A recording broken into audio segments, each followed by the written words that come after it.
password. Don't fake the funk on a nasty dunk. I'm the hooper, hyper, protected by Viper. When I'm out the hooping, yo, you tough the cipher. In other words, you better make a funky decision, cause I'm gonna be a Shaq knife and cut you with precision. Welcome to another episode of FifthRoundMovement.com. On this episode, we're going to take a look at Reebok's Black Shaq Attaq that dropped August 30th, 2013. Kind of capped off that summer Reebok that started with the white Shaq Attaq that you see behind me right next to the FifthRoundMovement.com robot. And then they just pushed through the whole summer. Ton of Iversons, ton of Kamikazes, the Shaq Gnosis, and then kind of ended it off like Raekwon and Ghostface would say with a big red cherry on top by dropping the Black Shaq Attaq right before Labor Day weekend. I've been getting fired up for this release the last couple weeks by listening to the Shaq Diesel cassette tape.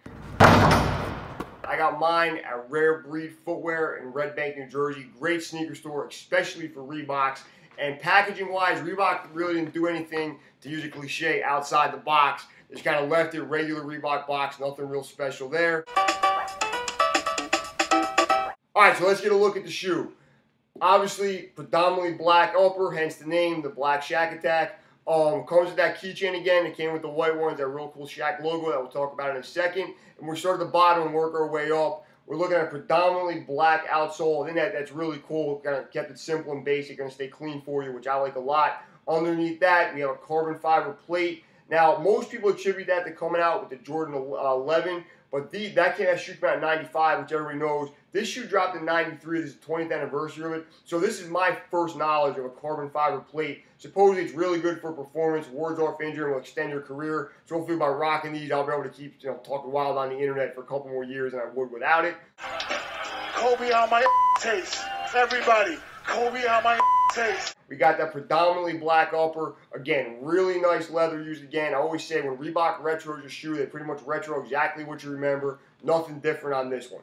A couple hits for Orlando Magic blue on the outsole, and we're going to work our way up. Again, nice leather, nice suede used on the Reebok branding. And then if you remember, that was gray on the white shoe. It's black on this one. Then that works a little better, keeps it a little bit cleaner. And then, of course, up on the heel, we got the Orlando Magic colorway that'll bring you back to when Shaq was running up and down the court. You know, Penny Hardaway, Dennis Scott, Scott Skiles, and all those guys in the early 90s. On the back of the shoe, you got the Shaq logo, which is Shaq dunking through his name. Obviously it didn't jump over the Jumpman, but it was an iconic logo, and off the top of my head, probably the second most iconic sneaker logo of the 90s, right after the Air Jordan. On the front of the shoe, we have no tip, really smooth on the front, really clean looking. I'm going to guess that was influenced by the Jordan 6 that came out a couple years before this. I don't know if anybody at Reebok will admit to that. You got the black laces on that Orlando Magic colorway tongue, and then when you get to the top of the shoe, you have a blue basketball-style pump. All right, so to get a look at both Shaq Attaqs, the white ones dropped in late April, the black ones dropped in late August.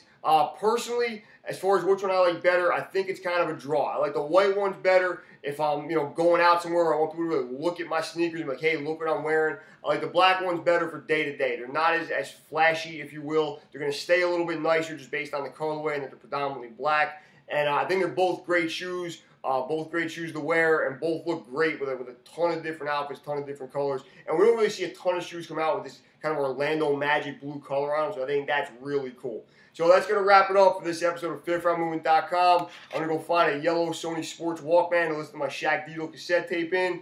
You can follow me on Twitter at Mr. Fifth Round. And you can also find me on SneakerTube TV at Mr. Fifth Round. I'll see you next time on FifthRoundMovement.com. Now I slam it, jam it, and make sure